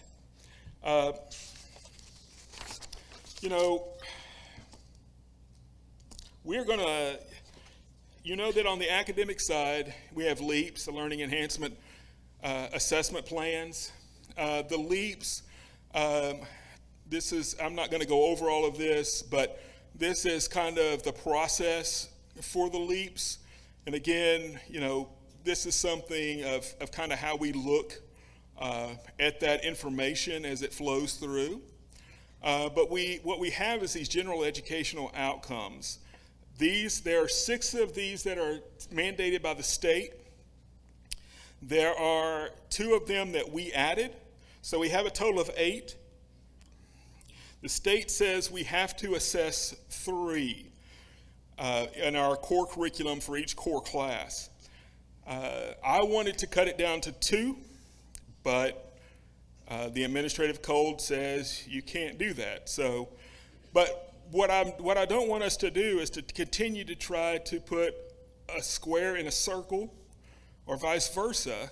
If it doesn't fit with that, if we look at something like communication, well, that's handled. We really don't, it can be in a lot of different places, but mainly we're going to get that in speech and Comp 1, okay?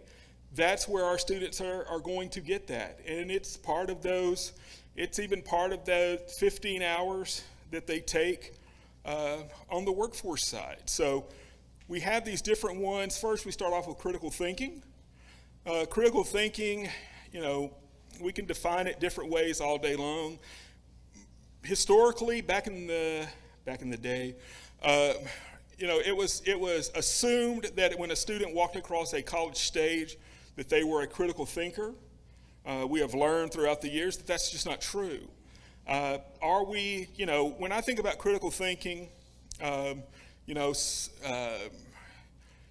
elementary school, we used to have these things at the end of our social studies chapters that said, think outside the box. Anybody have those in your textbooks? That question and headline was inside a box on the page. Not outside the box. I just don't want our students, and I just don't want you to think outside the box. I want you to step outside the box and set the box on fire, which is probably something I shouldn't be talking about, so we'll move on from there. Communication skills. We all know that at times we lack these just as much as our students do, but if you'll notice, we're looking at written, oral, and visual. So there's different ways that our students can show us that they are learning, okay? That they are learning, that they are meeting this standard. Now, in looking at that, you will see that there are many different ways that we can reach this, okay? I'm not saying that your third one can't be communication if your area is not one that we regularly see communication. Depending on what your LEAP assignment is, it very well could be. I'm saying we don't have to force anything. We have to have 3. If you want 4 and your division wants 4, I'm fine with that. That's great. Just make sure that you're able to assess it, okay? Make sure you're able to assess it. Where would this one go, class? Math and, yeah, so, we don't need to put that in our fine arts classes. I mean, I guess we couldn't, but teamwork. What's that even mean? What's it mean to be a team player? Anybody know? What's that? Working in groups. We're trying to teach them to see different points of view. We're trying to make them work well with others. So this is something that this one comes in a lot of different places. This is one that does not have one particular place that shows this. This is seen through projects a lot of times. We have leaps on this that come from projects. The danger with our projects are that when looking at teamwork, sometimes how many people, in a group of 4, how many people do the work? 1. When I did group work at another place, you used to be able to rate your team, your partners in your group. And so a percentage of your grade was, if the other 3 people said you did nothing, then you lost that 25% of your grade. But we know what happens there. There's other ways to meet that. We don't want to have to, I don't want you to overthink that. Social responsibility, being really those civic responsibilities. We see a lot of this in government and history. We see, when we start talking about things like voting and voting rights and different things like that, just being engaged in our community.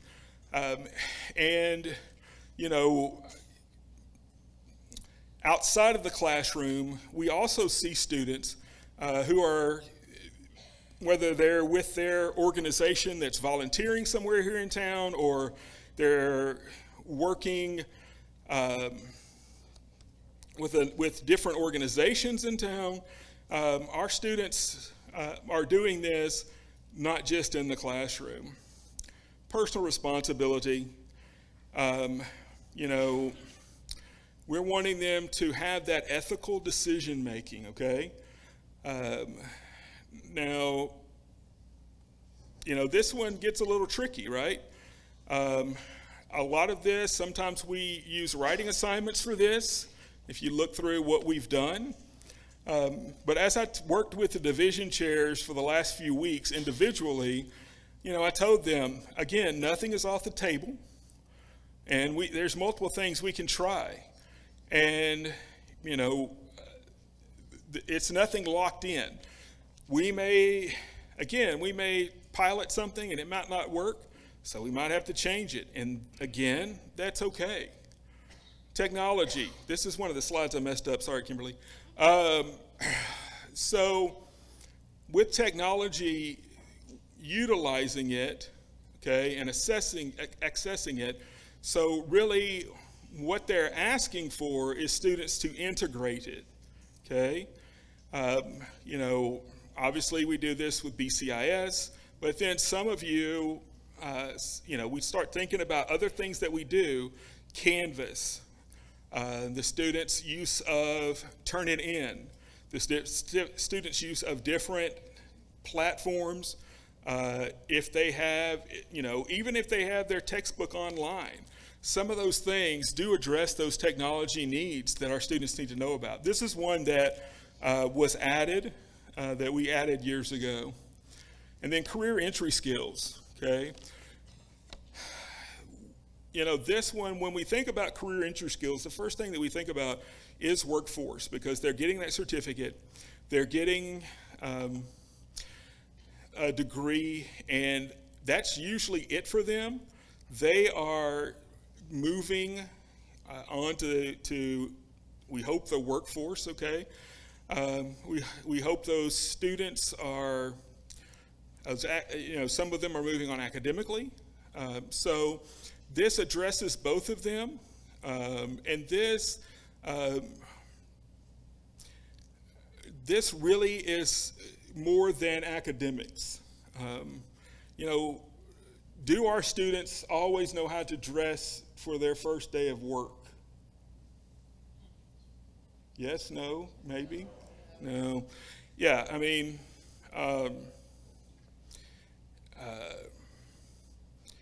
years ago, like when I was in school and when I first started teaching, the term that was used for good or bad, the term that was used was your Sunday best. Does that apply today? No, because I wear shorts to church. So, those are things, we live in a different society today. Even here at TVCC, we can wear jeans every day if we want to. And so, we have to prepare our students for out there. These just have these again, So, who is that? Yul Brynner, which I've never understood why we play this movie at Easter. I don't know, but whatever. Yul Brynner said, his character, the Pharaoh, said, "So let it be written, so let it be done." So I'm going to get a data summit at some point, and I'm just putting it out there into the universe. So let it be written, so let it be done. We need a time where we can come together and talk about how we are doing as an institution, okay? We need to know if those students are struggling in a content area. Even if you're staff, you need to know this. Across academics, if they cannot write an essay in English, they're probably not able to write the essay in history. We have to put this together. If we are seeing things where students are falling through the cracks, we need to look into that and what part of TVCC can help put that kind of back together. So in order to do that, we're going to have to have data summits. On the staff side, you guys do what's called administrative outcomes. this afternoon, some of you will be, have been asked by your either directors or VPs or AVPs to meet with them. You will get, basically what you're doing is you're writing a SMART goal, okay? There will be a sheet that you will fill out. It will take you through. So if we look at SMART goals, what is the S? Anybody know? I don't think I made a slide for this, sorry. Specific, okay? Measurable, you'll have this on your sheet. You don't have to write it down. A is achievable. Is it relevant, and what's the timeline on it? Okay? So it could be anything that you want to improve. If you want to improve students, increase the number of students in tutoring. Okay? And so we got to figure out how you're going to track that, but we can do that. All right? So, you know, the other part of my team down in IR, they can help you figure out a way if you on administrative outcomes, if there's something you want to do to capture some of that data. Kimberly can help make a survey. She can give you a QR code. Some of our offices here have QR codes. When a student leaves, they can scan a QR code and complete a survey about what happened and how they felt and what kind of services were provided for them. We can do that. She will be happy to do that. And we have seen that when it's used, we have been able to make some changes. All this goes back to, we all have a gut feeling, right? But SAC-COC says, who cares about your gut feeling? We need to see data. So why do you make these changes? Now, there are some changes that are made, which is kind of strange. Some changes that we make that we don't have a choice in making because SAC-COC told us to. I guess they had a gut feeling. I don't know. But there are some things that we just have to do. So you'll be working on that. So the data has to be accurate. It has to be trusted. We like to stay away from absolute statements like all students will. Every student will. We're going to have to put something on there, a descriptor that says 70% will, or whatever your threshold is that you want to start at, okay? And even on the administrative outcome, maybe you want to improve, students' use of something. What's the increase that is going to be? You can't say all students will use this, all right? Now, I already gave you a sneak peek. Who is that? Y'all don't know who that is? What? In 1974, Carl Douglas said everybody was kung fu fighting. Yes. Now, was everyone actually kung fu fighting in 1974? No. I can assure you, Frank and Paula Wagley, my parents were not kung fu fighting. They may have been fighting, but it wasn't kung fu. Saying every student will is a lofty goal, okay? We have to start off with something, all right? Now, part of the issue is that part of this is deciding when you've met that goal and when to move on, okay? So 70% of the students in biology course will do this. And then we generally increase that from year to year. And can you go backwards and still have successful assessment? Yes. Yes. You don't always sometimes it's just the group of students that you have. Okay? Remember, we teach the students that we have, not the students we wish we had. We teach the students that we have. And so, sometimes they may not be as prepared. So we have to look at that and we have to move forward with that. At times, which one are you today? Are you kung fu fighting or are you working for the weekend? Lover boy. Yes, very good. Extra points for Miss Berry. Sometimes we can't see the trees for the forest. Sometimes we can't see the forest for the trees, right? My favorite holiday is Thanksgiving. Anybody else like Thanksgiving? It's a low, no gifts, right? No pressure. Just food, just like green bean casserole and turkey, ham. It is my favorite holiday. My wife took me there last year because she knew it was my favorite holiday. We went to New York City, and she was going to take me and see him blow up all the balloons, right? I was excited. I was like a 10-year-old. It's like, Mama's taking me. And we couldn't go because a protester, where they were blowing up the balloons, glued their hands to the road. And so they had to block it off, and nobody could get in until they got their hands peeled up off the road. So we missed that. So we decided to walk over to Bryant Park. Bryant Park looks like one of those places, maybe they do film it there, where they have Flea Market Flip. It is where Good Morning America has their summer concert series. Now, I'm an introvert by nature. I'm the perfect New Yorker. I never make eye contact when I'm walking in New York City. I keep my head down, my mouth closed, and I walk. But there's this guy beside us. He's wearing a New York Knicks jacket. He's a big, tall dude, and he turns to us and he said, "Hey, that's Peter Falk. That is Peter Falk." We keep walking. He's going stride for stride with us. He points at my son, which made me nervous. That's my kid, right? That's my kid.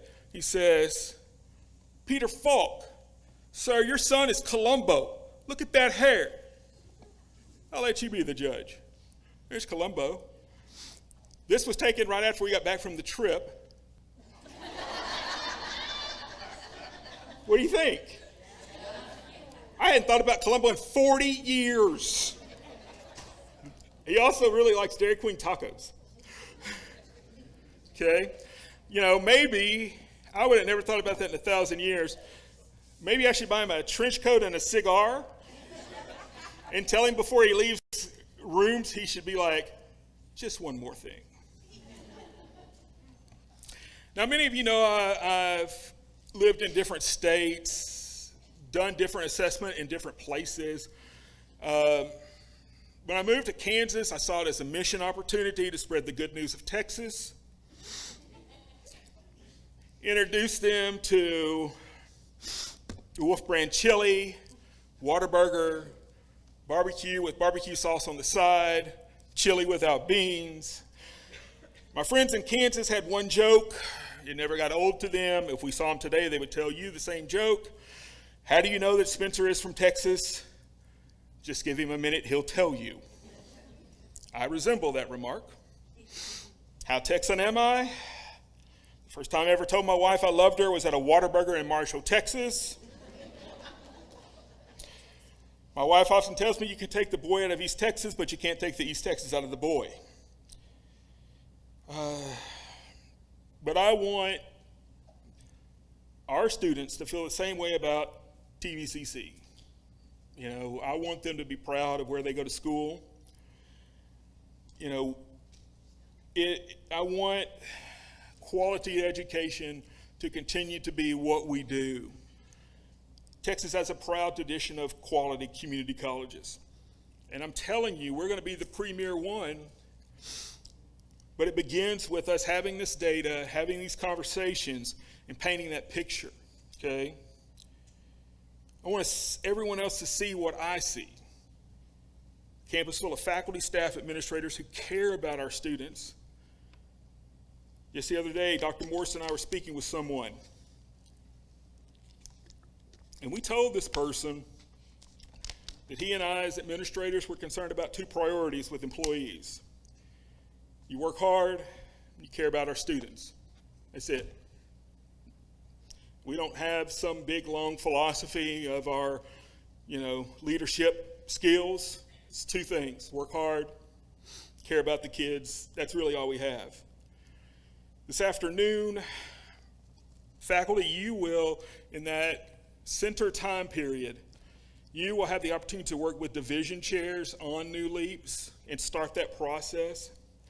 Some of your staff, you have been identified to work on your administrative outcomes. You'll be given a document.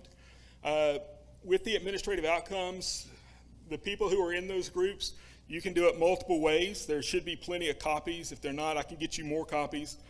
You can do it holistically as an overall department, because you will need one for that. Or you can have people do individual ones for their positions and what they do within there. But then in a few weeks, I will be going over theirs, and I will bring in people to work on administrative outcomes individually. I'm trying to make this, 1, as easy as we can, 2, meaningful as we can, and 3, effective as we can. Okay, assessment does us no good if it just sits on a shelf. So we have to talk about it. We have to get comfortable being uncomfortable with our data. Remember, you chase the data wherever it goes.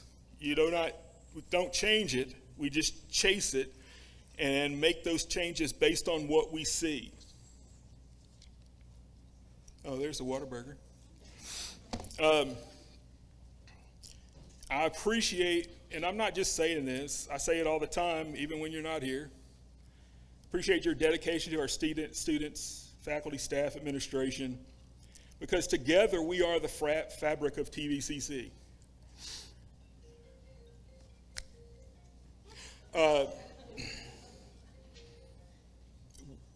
If Clementine were here, she would chew the fabric up, but we're still the fabric. And so what do I always tell you? TVC is what? Are we unstoppable? We're unbeatable, which makes us what? Unbelievable, which makes us what? Uniquely TVCC. That's who we are.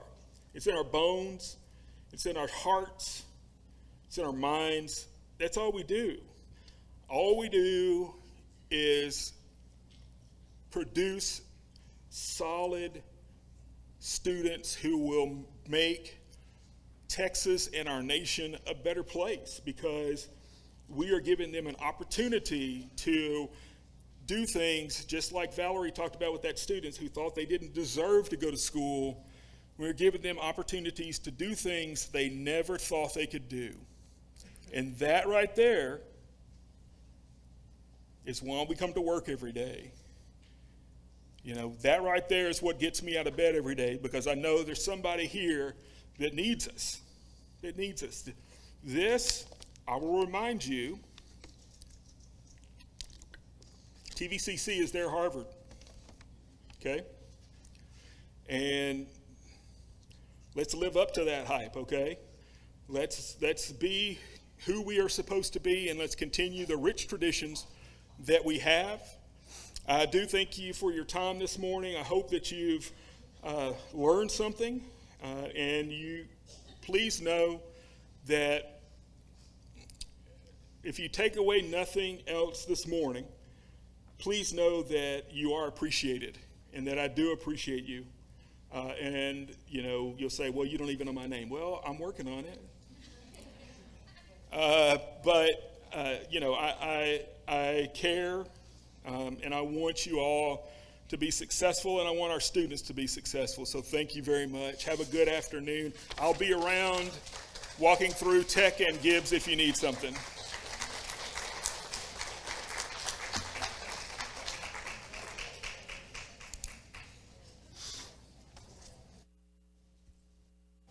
Hello. Okay. All right, before y'all run out of here to get to lunch, we have a closing treat for y'all. Here they come. I do want to thank you for being here this morning. I want to thank Craig and Biz for hosting us in here today. I want to thank the Learning Day Committee for helping all day today. Who else? Thank you to our Cardettes. Thank you to our choir, Dr. Huggins. Thank you, Coach Emma. I know I'm probably forgetting a thank you somewhere, but thank you for being here. I'm going to get out of their way. take a look at your agenda. Everything that you heard this morning, there are sessions related to what we heard this morning, from first-generation college students to anything IT related with our passwords, with Teams, healthcare resources with Dr. Brian, looking at the library. Let's see. I think there's something for everyone. So make sure you look through there, plan out your afternoon, have a great lunch, and I'm going to turn it over to the Cardettes if y'all want to all stand, and we'll close out with our fight song.